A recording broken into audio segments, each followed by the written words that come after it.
Hi, Kevin Yoder here with Yoder Real Estate. Welcome back to another episode of KevinYoder.tv. I'm super excited. This is the first video of 2019 and one of many more to come. Today, we have a very interesting topic. The topic today, the title of this video is 6 pre-sale home improvements that sellers wish they had never made. So what I'm going to help you do is avoid the mistakes that others have made when you think about selling your home in 2019 or beyond. Just remember, it's not about you.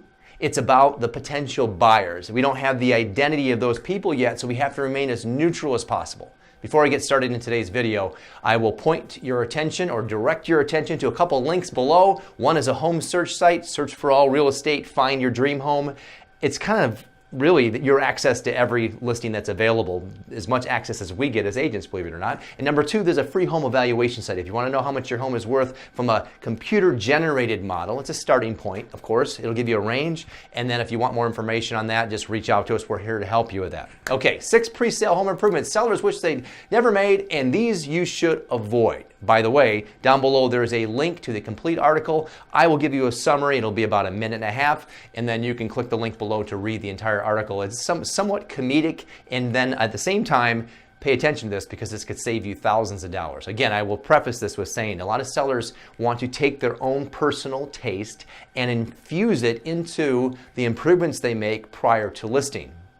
Mostly it's a mistake unless someone has a knack for that, and most folks don't, so they end up putting their own taste into the equation. I will start off with number 1, which is too trendy. The example in the article is that the seller put these light fixtures in that were very specific and very unique to that seller's tastes. Of course, that didn't bode well for a home that's featured on thousands of websites around the world, and it diminished the home's ability to show nicely and show the most in an appealing fashion to the masses. So don't go trendy, go more neutral. There's a reason why builders build homes in a neutral fashion so they can appeal to the masses, because just like a seller on the market, builders do not know who their eventual buyer will be. So it's better to lean towards a neutral side. Number 2, smart house, dumb decision. It's a kind of a funny title. In this example, the seller actually made their house a smart home.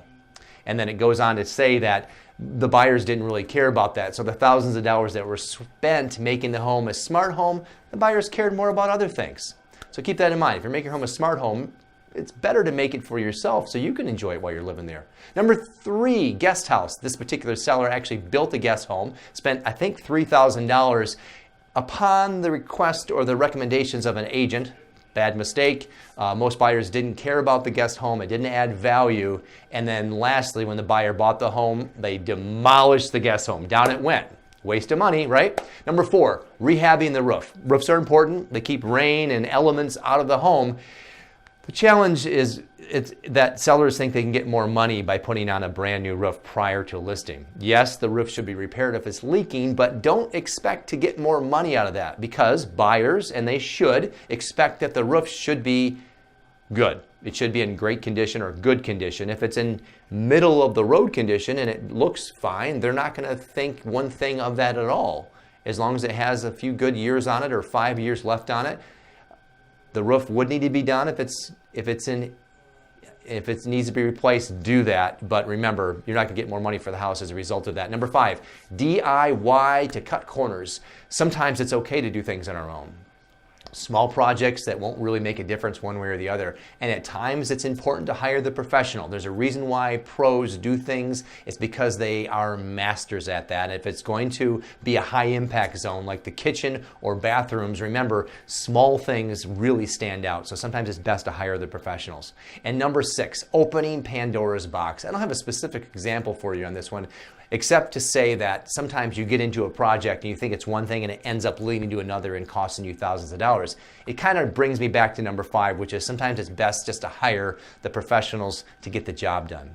I hope this recap of these 6 pre-sale home improvements have been helpful for you. If you want to know more about these, click on the link below to the entire article. And if you want to ask me any questions as we head into the spring market in the next 60 days or so, we're here to help you at Yoder Real Estate answer any questions you have. If you want to know how much your home is worth, it's always changing in an ever changing market conditions. So what is today will not be the same in 60 days. something to keep in mind. I am Kevin Yoder, of course, of Yoder Real Estate, and thanks for tuning in to another episode of KevinYoder.tv, and I'll see you at the next video.